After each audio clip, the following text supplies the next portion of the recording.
ஒரு பாத்திரத்தில் ஒரு லிட்டர் தண்ணி போட்டு அதில் பாவக்காயை ஒரு அரிஞ்சு போட்டு ஒரு 100 கிராம் பாவக்காய், 1 லிட்டர் அளவு தண்ணி வச்சிட்டோம்னா ஒரு 100 கிராம் பாவக்காவை அரிஞ்சு போட்டு நல்லா கொதிக்க விட்டு அந்த பாவக்காயோட பச்சை நிறம் மாதிரி வெந்த நிறம் வர வரைக்கும் கொதிக்க வைக்கணும்.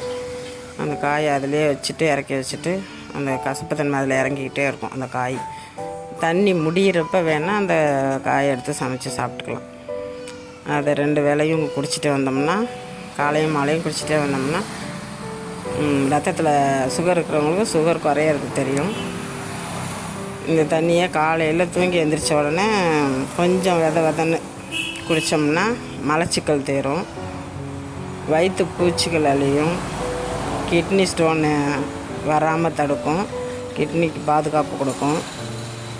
நாங்கள் இதை பல வருஷமாக குடிச்சிக்கிட்டு இருக்கோம். இந்த தண்ணியை வச்சு நானும் எங்கள் மாமாவும் குடிச்சிக்கிட்டு இருக்கோம். நல்ல பலன் கிடைக்கிது எங்களுக்கு. நீங்களும் இதை செஞ்சு குடித்து பயன்பெறுங்க. நன்றி.